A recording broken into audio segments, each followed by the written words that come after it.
Hello mga ka-mindset! Welcome to our vlog! For today's video, tuturuan ko kayo kung paano magpa-transform ng tennis ball into an apple.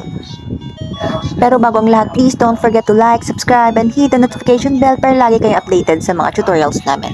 So, kailangan lang natin ng isang video kung saan pinapatalbog natin yung tennis ball, then kung saan hawak-hawak na natin yung apple para pwede na natin siya i-edit. Ganyan, gaya ng video na gawa ko, gayahin na lang po natin yan. So, ganyan lang siya.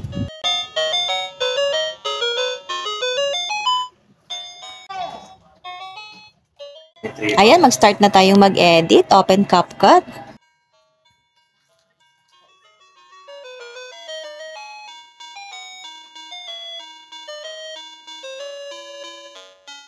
Then, click New Project. Then, after that, mararoute po tayo dun sa gallery po natin.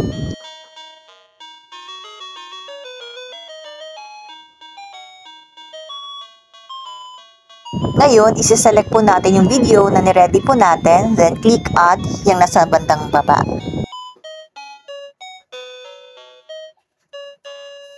Ngayon, i-check natin yung video natin kung meron ba tayong mga parts na kailangan nating i-cut or i-delete. So, paano mag-delete? I-highlight natin yung video. Yung straight line na yan, dyan natin lalagay. Then, highlight natin yung video. Then, punta tayo dun sa part kung saan natin siya i-delete. Then, click split. Then, delete. So, ganyan lang siya. Tapos, meron rin akong i-delete dito banda kung saan pinalitan na natin yung bola ng apple. Yan. Diyan tayo. Ilalagay natin yung straight line na yan. Then, highlight natin yung video. Then, click split, delete. Ayan. Tanggalin natin yung part kung saan binigay or pinalitan yung tennis ball natin ng apple. So, ayan siya.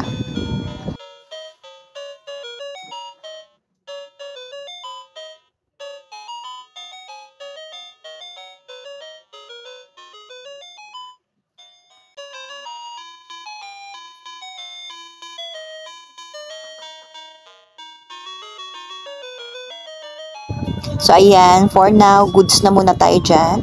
So, balik tayo dun sa may part kung saan nag-change or napalitan na yung tennis ball ng apple. Maglalagay tayo ng effects. Ayan. Click natin yung effects. Nasa bandang baba. Ayan.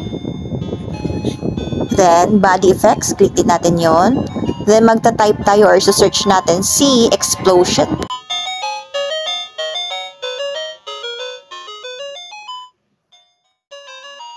Hanapin natin si glitter burst. Ayan, sa bandang baba rin siya.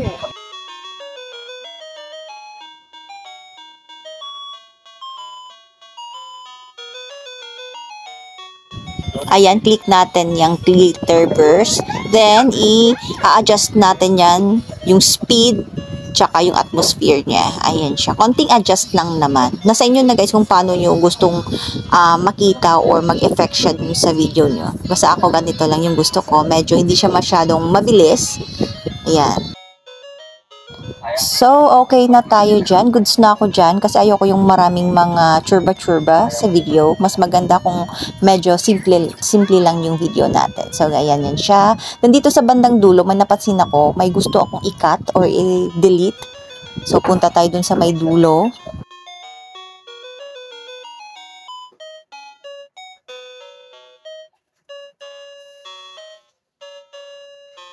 So, dito na part gusto kong magbawas. Ayan. So, paano magbawas ulit? Highlight the video, then click split, then delete. So, same procedure lang dun sa una natin. Yung nag-cut tayo dun sa may una. So, ganyan lang.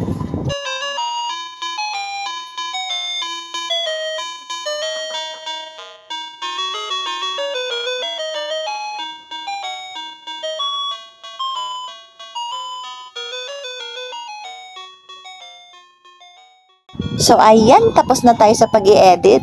So, ganito lang guys, kung paano mag-transform ng tennis ball to an apple. So, ganyan lang kasimple. So, please don't forget to like, subscribe, and hit the notification bell para lagi kayong updated sa mga tutorials namin. Babush! Salamat sa panonood!